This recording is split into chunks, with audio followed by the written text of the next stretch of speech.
أشرف الأنبياء وسيد المرسلين وعلى آله وأصحابه المهتدين إلى سبيله. سبحانك لا علم لنا إلا ما علمتنا إنك أنت العليم الحكيم. فعلمنا علوما نافعة في الدين والدنيا والآخرة. أما بعد.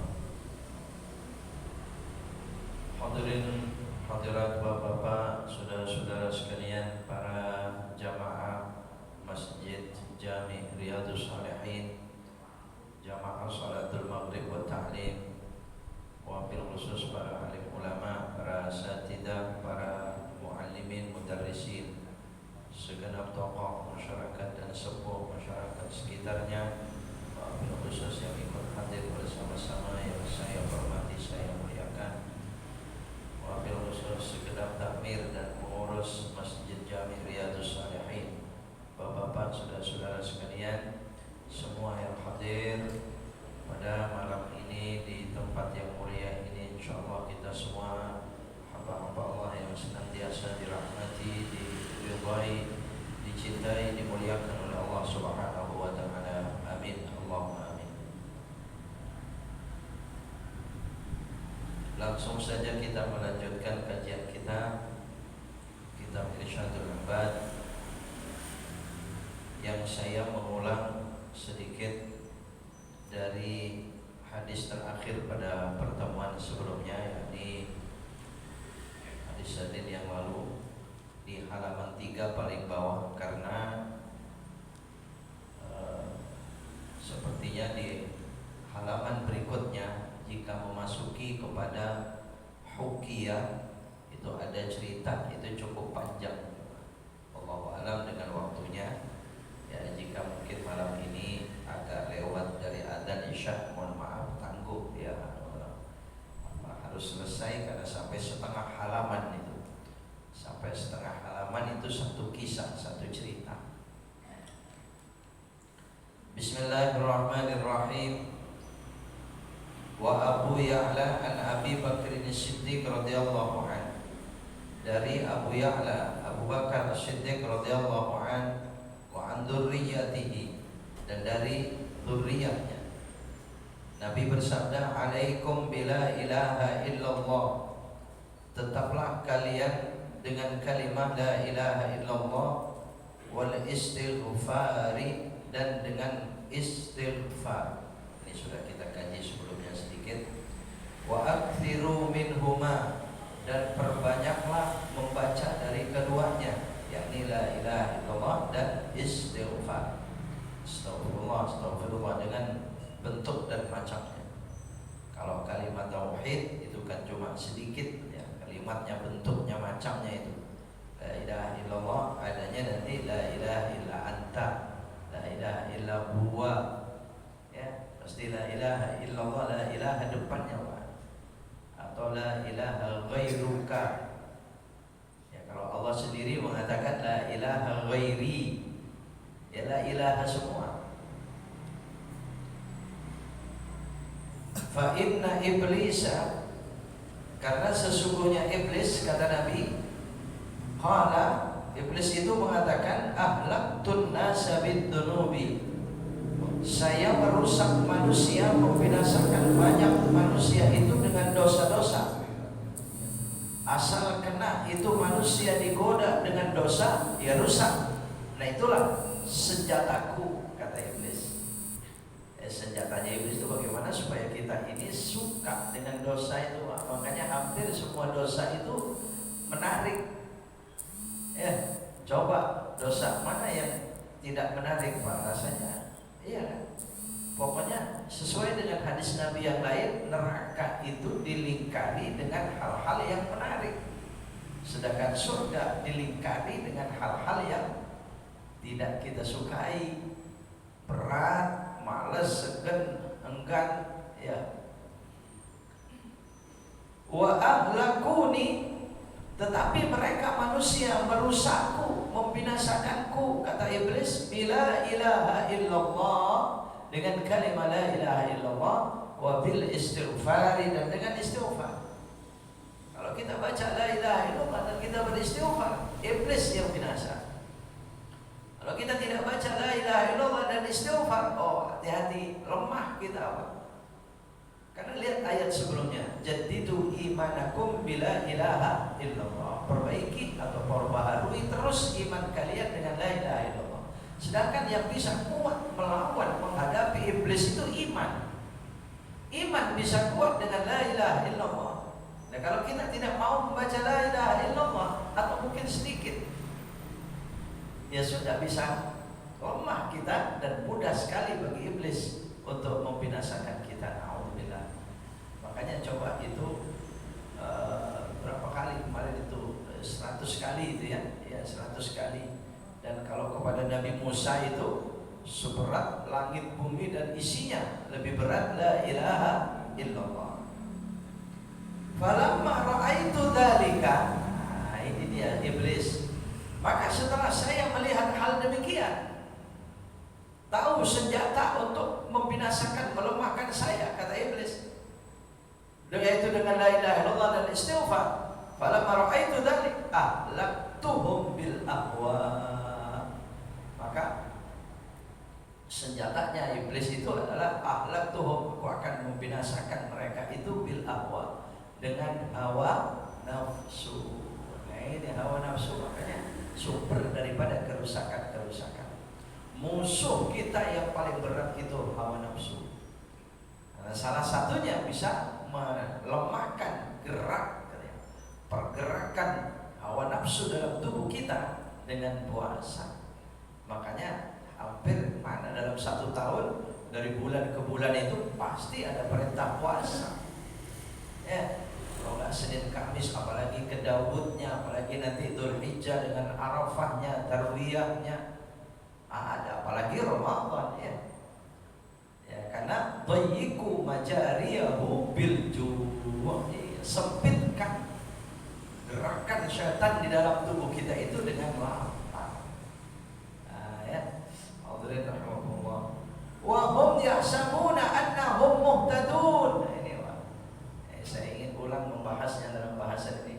Wa hum yahsabun, mereka akhirnya karena berhasilnya iblis melemahkan umat manusia dengan hawa nafsu, tidak jarang orang itu mengira annahum muhtadun, mereka itu mendapatkan hidayah.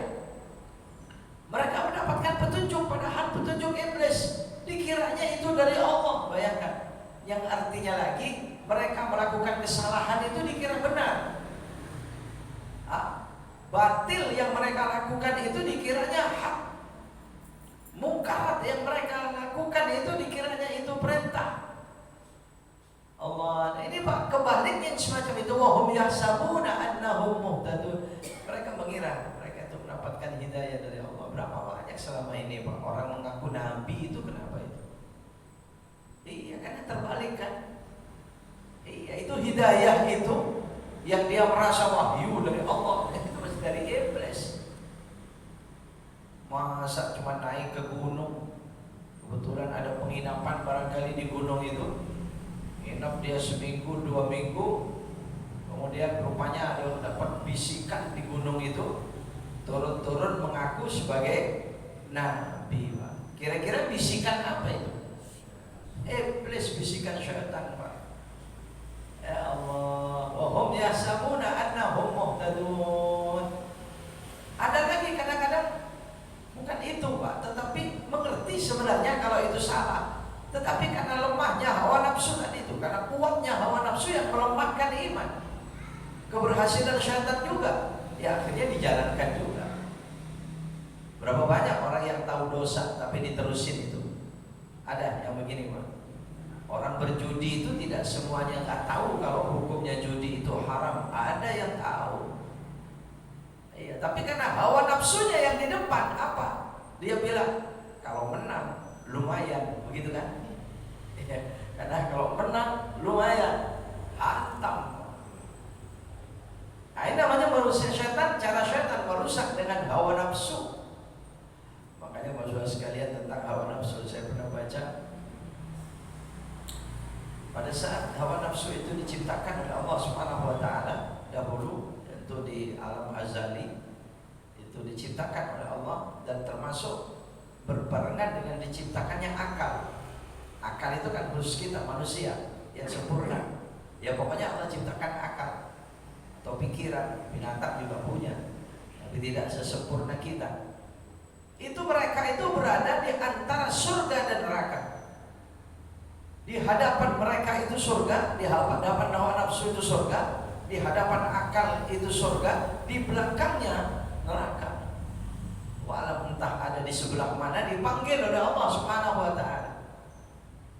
Ketika dipanggil akal, wahai akal, kemarilah. Maju dia, Pak. Nurut dia. Ayo akal, mundur ke sana, mundur dia. Tapi giliran hawa nafsu dipanggil, hawa nafsu, kemari, maju, mendekat kepadaku, mundur dia. Nah kebalikannya ya, begitu suruh mundur, maju dia. Kalau suruh maju mundur, kalau suruh mundur maju. Ada nggak sekarang ini Pak orang? Hah? Berapa banyak itu yang suruh mundur malah maju terus? Hah? Nah, jangan-jangan dari nafsu-nafsu yang diciptakan merusak ini Pak masalahnya. Hadirin rahimakumullah. Akhirnya oleh Allah Subhanahu wa ta'ala karena dia tidak nurut, suruh maju mundur, suruh mundur maju, suruh maju mundur, suruh mundur maju, akhirnya suruh maju terus. Ayo maju maju maju, mundur dia, mundur mundur terus, suruh maju mundur, suruh maju mundur. Kemana dia? Kecebur ke neraka. Makanya ya Allah, pantas Nabi SAW bersabda, "A'da aduwika nafsuka alladhi baina janbai." Musuhilah musuh besarmu dengan sesungguhnya, yaitu nafsu yang menggelora terus pada dirimu. Ya, masalahnya kita kemana aja pasti nafsu ini dibawa, Pak. Akal dibawa, nafsu dibawa, betul tidak? Ada nggak orang pergi nafsunya ditaruh di rumah? Ya tidak ada. Nah di sini hadirin rahimakumullah, ya wa yahsabuna annahum muhtadun. Ya. Kalau di dalam Al-Qur'an itu di surah Az-Zukhruf, surah Az-Zukhruf itu surah ke berapa itu Pak? Surah yang ke-43. Ketika Allah Subhanahu wa ta'ala berfirman, wa li buyutihim abwaban wa surura. Ini kalau dibahas dari sebelumnya itu Masya Allah ini ayatnya, cuma saya teringat yahsabuna annahum muhtadun. Itu ada ayat wa may yakhshu an dzikrir rahman, Az-Zukhruf ayat 36. Wa may yakhshu an dzikrir rahman nuqayyid lahu syaitanan fahuwa lahu qarin. Siapa orang yang berpaling dari pelajaran Allah, dari pengajaran Allah, wasiat Allah Rabbul Alamin yang Maha Pengasih, an-dzikrir rahman, nuqayyid lahu syaitana, maka kami akan membiarkan syaitan leluasa menguasai orang itu. Ya. Jadi kalau berpaling dari peringatan Allah Subhanahu wa ta'ala, dari perintah Allah siapapun manusianya, dibiarkan oleh Allah. Nuqayyid, bahkan ada yang mengatakan nuqayyid itu diserahkan aja kepada syaitan, Pak. Ya, yang saya setiap ingat penjelasan semacam ini yang mengerikan, yang menakutkan, Pak. Kalau sampai orang yang diserahkan kepada syaitan itu orang yang punya kekuatan di negara kita ini. Orang tersebut punya kekuatan, apa hartanya, apa jabatannya, pangkatnya, ilmunya.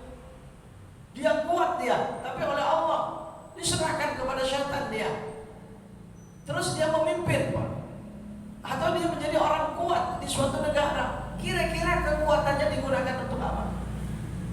Apalagi kalau bukan hawa nafsunya. Lalu apa yang bisa kita harap dari orang-orang kuat semacam itu, Pak? Na'udzubillah.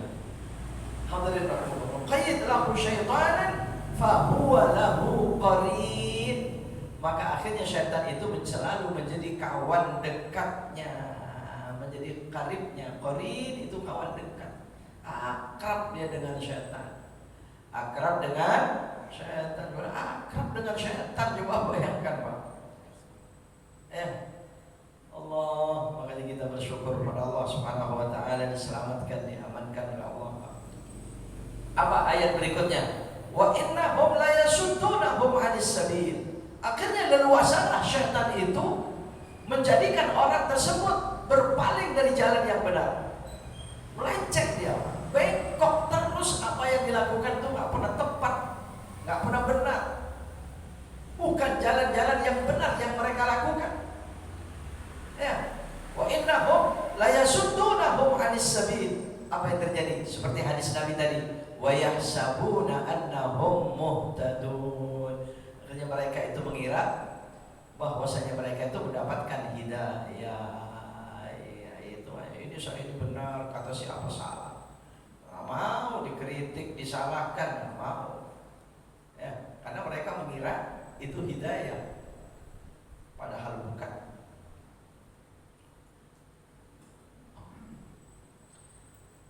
Wa ibnu Abi Dunya wal Baihaqi an Abi Hurairah radhiyallahu anhu.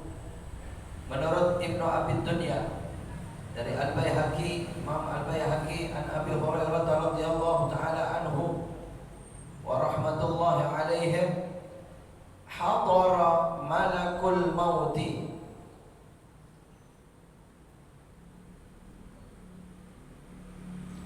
Hadara malakul mauti rajulan. Pada suatu saat hadir malakul mauti, malaikat maut, malaikat Israel itu datang hadir ke seseorang yang mau sampai ajalnya, kematiannya. Rajulan yamutu, seseorang yang akan mati, akan meninggal. Fasyaqqa a'dha'ahu. Kalau arti lafdiyahnya, syaqqa itu membelah, dibeleklah anggota tubuh orang tersebut. Maksudnya mungkin bahasa kitanya dicek benar itu seluruh tubuhnya itu. Dimasukin oleh malaikat itu, dicek seluruh tubuhnya manusia, orang yang mau meninggal itu. Dan ini tidak mustahil, bukan hanya kepada orang ini, kepada kita, kepada siapapun. Malaikat semacam itu datang. Ya. Falam yajid amalan khairan, maka tidak ditemukan sedikit pun amal kebaikannya. Malaikat maut rupanya semacam itu. Lihat, bisa jadi orang itu dicek dulu, ada lihat kakinya, lihat diperiksa kakinya, ada kebaikan enggak? Tangannya ada kebaikan tidak? Oh, semua anggota tubuh, mata, telinga, lisan, apalagi ada kebaikan apa tidak? Falam yajidhu, tapi malaikat tidak mendapatkannya pada orang itu. Seluruh tubuhnya. Ya, cuma di sini tidak dibahas orang ini, bukan berarti jahat gitu ya. Cuma Allahu a'lam, kalau orang sudah tidak ada kebaikannya, banyak keburukannya. Jangan-jangan ini, Pak. Nah, kalau mata itu tidak digunakan kebaikan, digunakan apa lagi kalau bukan keburukan, kan begitu? Ya, ya. Atau paling tidak sia-siaan. Sia-sia ternyata tidak ada manfaat. Tidak ada manfaatnya, tidak ada. Seluruh tubuhnya dicek, tidak ada amal kebaikan sedikit pun, tidak ada amal manfaat sedikit pun. Fasyaqqa thumma syaqqa qalbahu. Kemudian dicek lagi, dibelah lagi hatinya. Nah, sampai kepada hatinya ini, Pak. Nah, tadi seluruh tubuh itu kan berarti lahir, ini hatinya dicek lagi, dibelek lagi sama malaikat.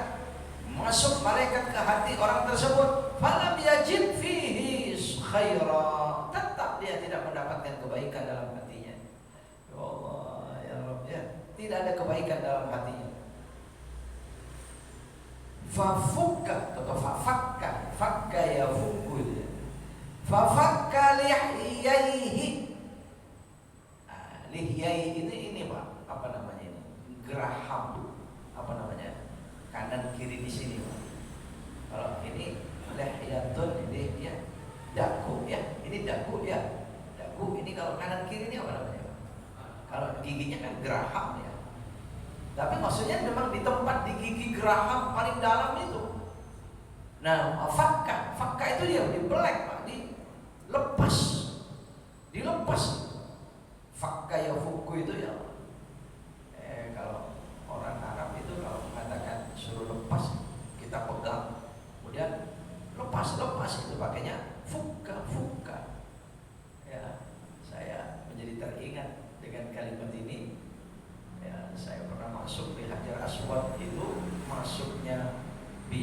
gampang, keluarnya susah.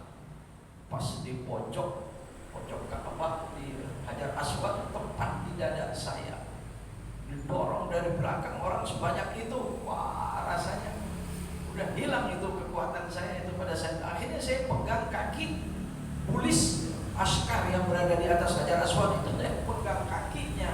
Wah, saya bilang, Sa'id ini ya Syekh, Sa'id ini ya Syekh, tolong saya. Rupanya di situ suatu kesalahan yang saya lakukan ini salah. Ya, akhirnya bukan ditolong sama askar, sama polisi ini. Dia bilang fukka wa illa gitu. Fukka wa illa, sampai diangkat kakinya. Oh, ditendang saya. Lepas, kalau tidak saya tendang gitu. Wah, saya sadar di situ, ya Allah, kenapa saya minta tolong sama orang? Ya Allah, baru baca hasbunallah wa ni'mal wakil, ni'mal maula, ni'mal nasir. Berserah diri kepada Allah. Tiba-tiba pertolongan Allah itu datang. Saya kurang tahu lewat mana, saya terlempar ke tempat yang lega. Sadar saya di tempat lega. Oh ya Allah, alhamdulillah, Engkau telah menolong kami, ya Allah.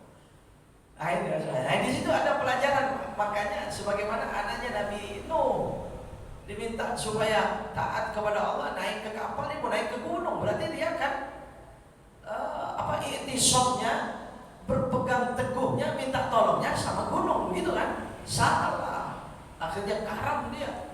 Nah, ini terjadi kepada saya sendiri pada saat itu, salah. Mau dikasih kesadaran oleh Allah setelah lewat. Ya Rabbana, jadi teringat fukka ini ya. Jadi kalau ada kesulitan apapun, ya kita minta tolong betul. Tapi hasbunallah wa ni'mal wakil, ni'mal maula wa ni'mal nasir, dan seterusnya. Kembali, malaikat maut fafakka lihyain. Akhirnya orang tersebut yang mau meninggal itu dilepas gerahamnya, ya, dagu kanan kirinya dilepas gitu. Nah, artinya dicek betul, fawajada tarfa lisanih, maka ditemukan di ujung atau di pangkal dalam kanan kiri lidah. Bisa dibayangkan sebelah mana Pak ya? Dekat gigi geraham, di dalamnya kan lidah gitu. Ya di situ ditemukan lasiqan bihanakihi, ya betul. Lasiqan itu nempel, bihanakihi dengan belakangnya tempat gigi geraham itu, tempat mengunyah makanan kanan kiri itu nempel di situ. Ditemukan di situ. Yaqulu la ilaha illallah. Oh, kalimah la ilaha illallah yang pernah dia ucapkan itu ada di situ. Oleh Allah diletakkan di situ. Malaikat maut ya tidak ada pengetahuan dan kekuatan untuk langsung ke situ misalnya. Hadirin rahimahullah. Akhirnya fa ghafara lahu bi kalimatil ikhlas, maka akhirnya diampuni orang tersebut dengan kalimat tauhid yang ikhlas, dengan kalimat ikhlas ini Pak. La ilaha illallah ya Rabbana. Dahsyat kalimat tauhid la ilaha illallah ya. Insyaallah kita semakin mantap amalan kita selama ini kalimat la ilaha illallah ya. Ya. Allah alam, mungkin satu hadis lagi pendek itu. Wa Abu Dawud wa Ahmad al-Mu'adzin.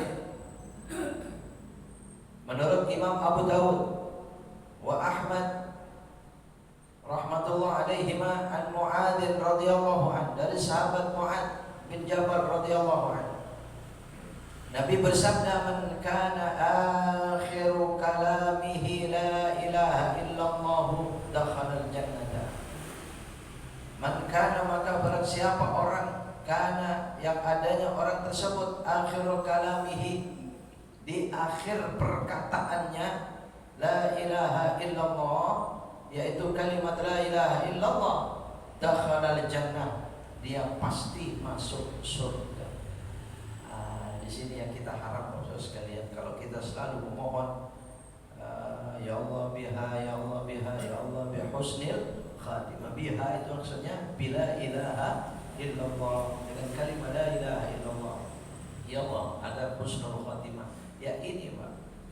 Dan ini pasti terjadi, orang yang membiasakan la ilaha illallah nanti di akhir perkataannya la ilaha illallah. Sering kita menyaksikan orang-orang meninggal itu ya.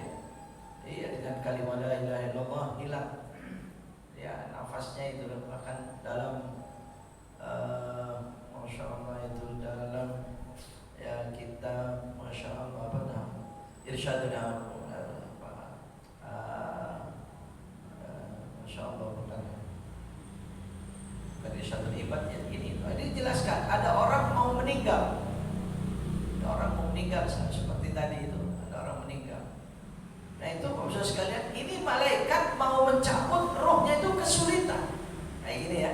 Tadi itu kesulitan itu didatangi dari cuman beda kalau tadi tidak ditemukan suatu kebaikan, kalau ini saking baik saking banyaknya kebaikan akhirnya malaikat itu ditolak oleh tubuh orang ini.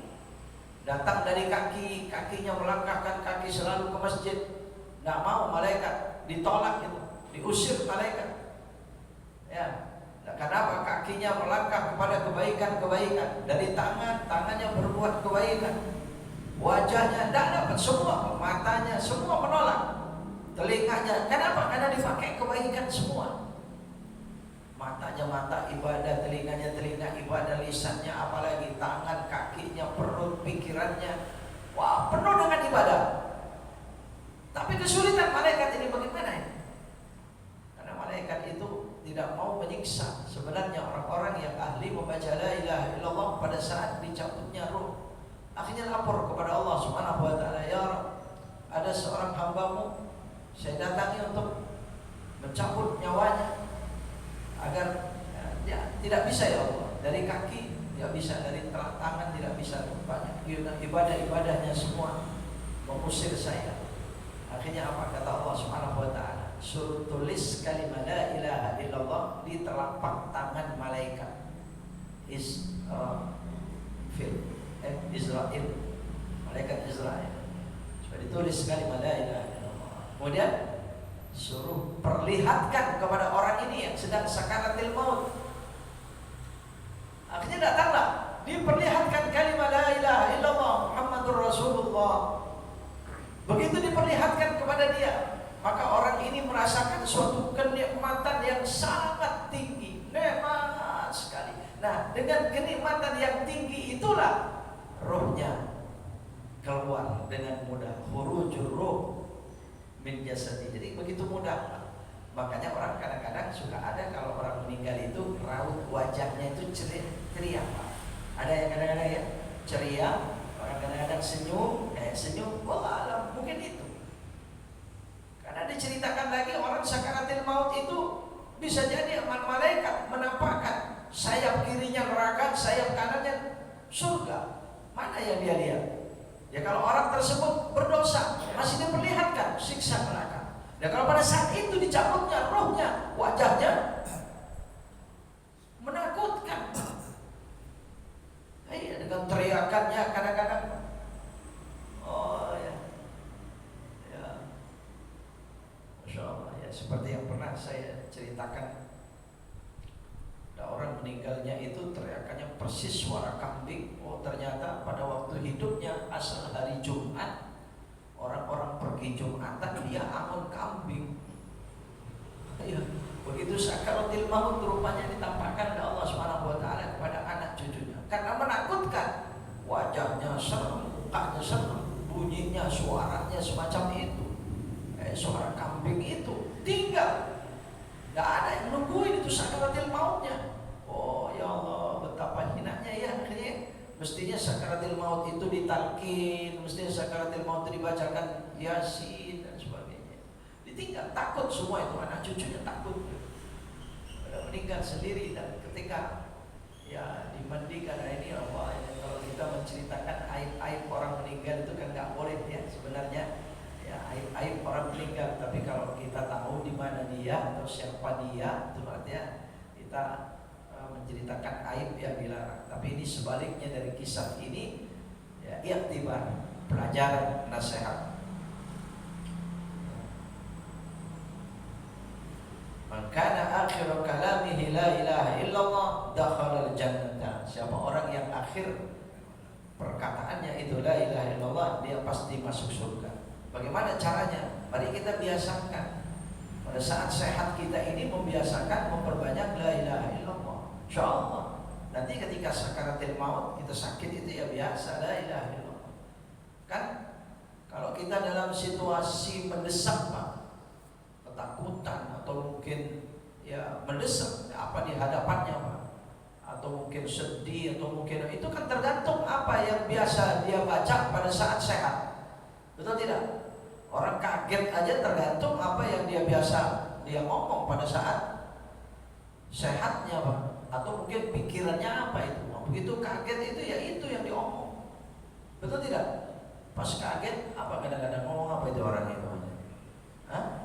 Nah, iya tergantung ini. Sedangkan al-mautu ya'ti baghtatan. Kematian itu datang mengagetkan.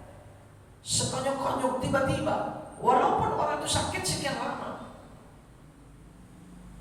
Iya, karena dahsyatnya kematian itu jadi baghtah. Sekonyong-konyong mengagetkan. Nah, begitu kaget dengan keluarnya roh karena biasa dengan la ilaha illallah. Jelas kita baca la ilaha illallah. Dan betapa nikmatnya kalau kita pikir Bapak-Bapak sekalian, orang yang merelakan satu perbuatan sekalipun tidak disukai. Sekarang kematian siapa yang suka di antara kita? Tidak ada orang yang suka mati, itu tidak ada Pak. Cepat mati tidak ada yang mau. Tapi ada orang yang menyerahkan diri kepada Allah. Terserah engkau ya Allah. Kenapa? Menyerahkan diri Pak. Akhirnya pasti Allah SWT itu memperlakukan baik dengan dia. Karena keyakinan kita Allah pasti baik kepada kita. Kapan ini terjadi? Ini dikatakan oleh Nabi, la yamutunna ahadukum illa wa huwa yuhsinu dhanna billah. Jangan sekali-kali kalian meninggalkan dunia ini kecuali setelah berbaik sangka kepada Allah. Kapan kita bisa berbaik sangka kepada Allah? Pasti setelah kita berbuat baik sekian banyak, sekian lama kepada Allah. Sujud kita sekian lama, taat kita sekian lama, kita yakin kita sudah sekian lama baik kepada Allah. Yakin Allah pasti baik kepada kita. Nah, pada saat itulah kematian itu akan berserah diri kepada Allah. Dan begitu nikmatnya. Ya coba saja kalau kekasihnya yang mau berbuat Pak, jangankan dibuat enak, dibuat tidak enak saja suka dia. Karena kekasihnya yang berbuat. Betul tidak? Kalau kekasih kita, orang yang kita sayangi, jewer kuping kita Pak, pasti kita gak marah. Betul tidak?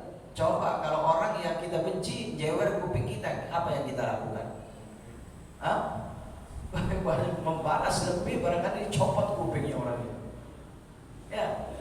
Nah ini Pak, jadi kekasih. Makanya Nabi Allah Ibrahim alaihissalam pun sebenarnya pada saat didatangi malaikat maut dalam Ihya Ulumuddin, ya Babu Dzikril Maut, itu diceritakan di sana. Nabi Ibrahim ketika malaikat maut bantah. Malaikat maut santun sopan kepada Ibrahim. Ya Nabi Allah Ibrahim, saya diperintahkan oleh Allah untuk mencabut nyawamu. Ajal engkau telah tiba. Apa kata malaikat maut? Malaikat Nabi Ibrahim, malaikat maut, katakan kepada Allah, katanya saya ini kekasih Allah. Masa Allah akan menyiksa kekasihnya, akan mencabut nyawa kekasihnya? Lapor malaikat maut kepada Allah. Ya Allah, Nabi Ibrahim berkata begini ya Allah. Katanya masa kekasih kan? Allah menyatakan Nabi itu Khalilur Rahman, Khalilullah, kekasih Allah. Begitu kan? Khalilullah itu panggilan Nabi Ibrahim alaihissalam. Ada malaikat maut. Malaikat maut berbicara kepada Allah. Ya, akhirnya dijawab oleh Allah dengan jawaban yang tidak bisa lagi dibantah oleh Nabi Ibrahim. Sepertinya tadi itu Nabi Ibrahim mengatakan begitu kepada malaikat maut kayak benar. Sepertinya benar. Masa kekasih akan mencabut nyawa kekasihnya? Nah, kan tidak mungkin. Mungkin dibiarkan hidup, dibiarkan aman, dibiarkan panjang umur. Kan pantasnya itu namanya kekasih gitu kan. Lapor malaikat maut, dijawab oleh Allah. Katakan kepada Ibrahim kekasihku, katakan kepada dia, mana ada orang akan menolak dipanggil oleh kekasihnya. Gimana jawabannya kira-kira? Mana ada orang yang mencintai kekasihnya, ketika kekasihnya memanggil dia menolak. Disampaikan kepada Nabi Ibrahim alaihissalam oleh malaikat maut, kata Nabi Ibrahim, ya malaikat maut, al-an. Kalau begitu sekarang saja malaikat. Karena yang memanggil kekasihnya Allah Subhanahu wa ta'ala. Namanya dipanggil kekasih sudah pasti kenikmatan. Allah, insyaallah yang hadir semua ini kekasih Allah Subhanahu wa ta'ala. Amin. Karena ya batasan kekasih itu Bapak Ibu saudara sekalian, ala inna awliya Allah la khaufun alaihim wa la hum yahzanun. Kekasih Allah itu tidak akan takut, tidak akan sedih, pokoknya pasti senang. Siapa itu? Alladzina amanu wa kanu yattaqun. Mereka adalah orang-orang beriman dan bertakwa. Makanya kita semua kekasih Allah Subhanahu wa ta'ala. Hadirin rahimahullah. Akhirnya sampai ya, sebelum sebentar lagi mau adzan juga itu pakainya. Mohon maaf, saya tadi katakan itu sampai kepada cerita, rupanya tidak sampai juga. Tentang hukiyah itu. Oh, tadi itu masih ada kalimatnya ya. Nas'alullahal karimal wadud. Kami memohon kepada Allah yang maha dermawan dan maha penyayang, an yakhtima kalamana, agar Allah menjadikan kita dapat mengakhiri kalam kita, perkataan kita, bi kalimatit tauhidi, dengan kalimat tauhid. Semua kita dirizkikan ini. Akhir perkataan kita la ilaha illallah. Amin. Allahumma amin. Ya, ini berikutnya ini ada Inkisah Imam Syafi'i itu, tapi panjang, itu hampir setengah halaman. Jadi nggak mungkin malam ini ya. Ya, insyaallah berikutnya mungkin saya cukupkan sekian. Namun menunggu adzan Isya, silakan ditambahkan Pak. Ya, mungkin berapa menit lagi sudah mau adzan Isya.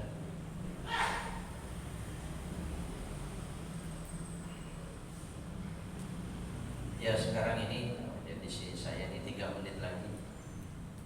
Sekarang ini kita Dzulqa'dah menjelang akhir Dzulqa'dah, barangkali malam ini malam 25-26 mungkin ya Pak ya, sudah. Ya, jadi ya kita sedang menyambut datangnya Dzulhijjah yang penuh lagi dengan keberkahan, keistimewaan, kekhususan daripada Dzulhijjah.